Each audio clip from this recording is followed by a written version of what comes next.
Hey guys, I just wanted to share with you some of my epic finds from the last few boxes that I opened. I opened a box of dimes, I opened 2 boxes of halves, and I just wanted to show you what I came across. First thing I want to show you is when I opened my box of dimes, the vast majority of people would have called it a skunk box because I didn't find any silver. But I looked through my book on errors and I knew to look for a few different things. One of the first things I was writing down was repunched mint marks. 1987D is one of those that has a repunched mint mark, and as you can see on the screen, that's what it's supposed to look like. This is what a regular 1987D would look like. However, if I just slide this over, let's take a look at the other one. This one clearly shows a repunch of the mint mark right through there. So that's a 1987D repunched mint mark that I found. These were somewhere in the neighborhood of $8 to $12 if you could spot one of these. Dimes are tough because they're so small, so you really need to have a scope. Here's another example. This one here is a 1971D. 1971D. Like I said, it also has a repunched mint mark. This is what it's supposed to look like. So there's your D, 1971. However, if I slide it over to the other one, you can clearly see the secondary mint mark there. So 2 repunched mint marks in that box. These 2 coins together totaled about $20 or so. I think one was $8, one was $12. And well, the way I mounted them, I just put them in a flip without flipping the flip. So that way I've got the regular one and I've got the mispunched mark. That way I can just slide the whole thing under the scope like I did. I did the same thing with the 1987D. So that way I've got them side by side. Anytime I want, I can put them under the scope and show what the error was. However, that was what I found in my supposed skunk box of dimes. But when I opened up my halves, that's when things got exciting. The first half I want to show you.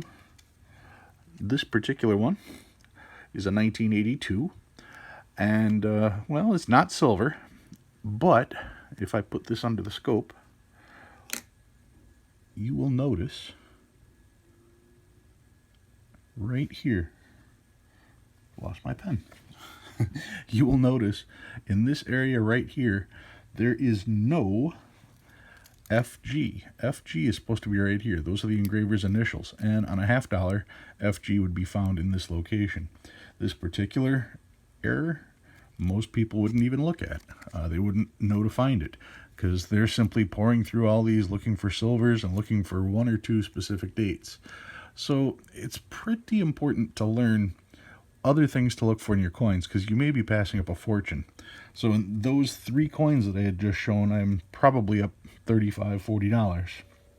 But the real reason I wanted to, well, before I go too far, let me just pop in a regular $50. There's the FG right there. So that's the FG mark that you were looking for on the 82. Here is my 82. I will slide that in there, and you can see no FG, not even a faint remnant of it. It wasn't rubbed off, it's just not there. So let me back this up so we can see the neat stuff that I'm going to bring out. I opened up a box of halves and found quite a few proofs. I opened a second box, its sister box, and I was stunned. These were all proofs in those 2 boxes. You can tell the proofs, first of all, because of the mirrored finish. Secondly, because of the S. I'm not gonna put all these under the scope, but just to show, I've got 71, 72, another 72, another 72. All of these, of course, San Francisco Mint. 74, 74. A 76 bicentennial proof. I've gotten 2 of those. 2 76 bicentennials. 77, 78, another 78. I mean, these are just spectacular coins. Even the backs.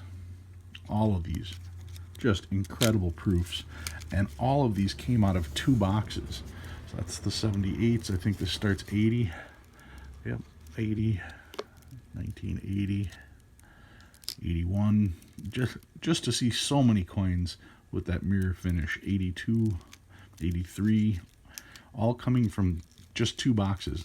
Now, I did get a call from the bank, and they said they had 3 boxes. Of course, I picked up all 3. I've only opened 2 of them and was just stunned. Did not find a single silver, but it's hard to call this a skunk box after finding the no FG and after finding so many of these proofs.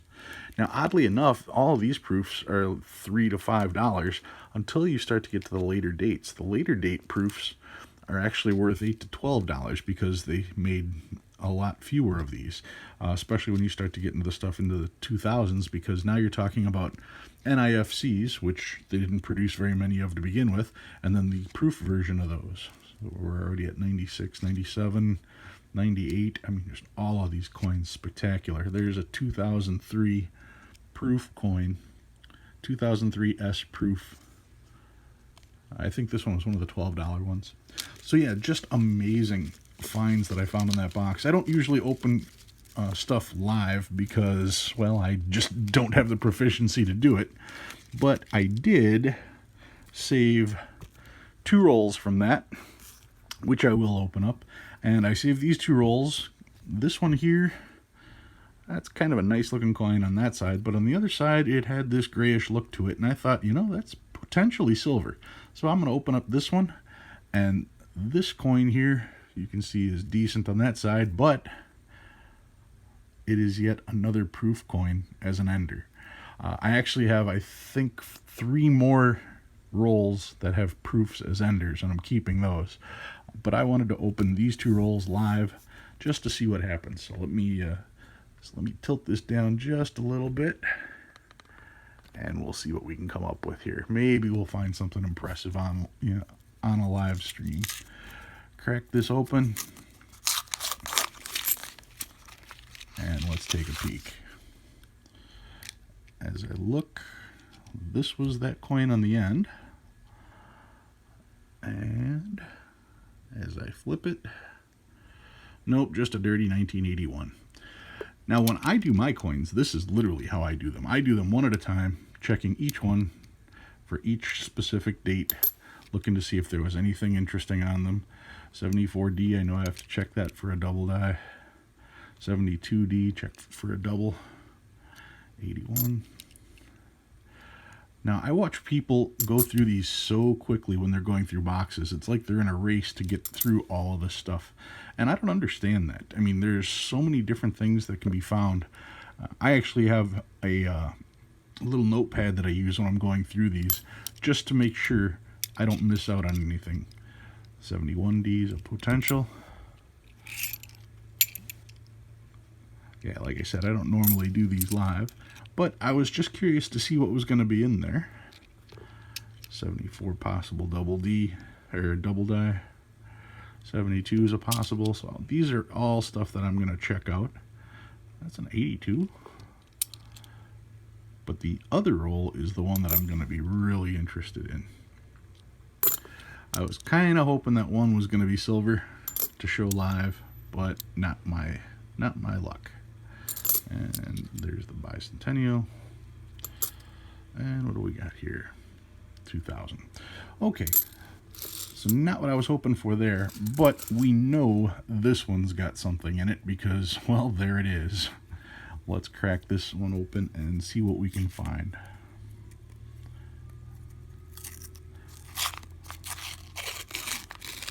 All right, looking at the end, looks like that's the only one. Now, in some of these rolls, I had found up to 5 proofs. So let's see what's all in here. The proof coin, look at this. This is a 1981S. Got a couple little scratches on it, but I already have a few of the 91s, or 81s, I should say. 81S. Found in circulation. So let's take a quick peek here. 82. Did I look on the side? Do we see anything there? I don't see any silver there. So I don't see any silver, and I don't see any other proof strikes. I was really hoping that this was going to open up to be a bunch of proofs, considering the number of proofs I had already seen. But yeah, when it comes to actually doing your coin roll hunts, you're going to want to make sure to know specifically which dates you're looking for, not just for silver, because if you're only looking for silver, you're going to miss out on some of those key things like I was showing. Like this one here, 1982p, no FG. I don't know how many people even know that's a thing.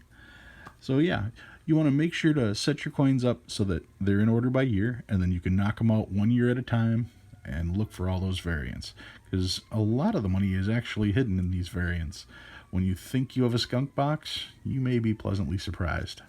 Alright guys, that's all I wanted to do this little short one here. Just show you all these proofs that I pulled out of the one box. And I still have one box to go. So I'm going to go through the rest of these, and I'm going to see if there's any of the double dies or any other things that I was looking for. In the meantime, you guys enjoy coin roll hunting. If you like what you see, hit the like button if you learned anything new. And I'll see you guys next week.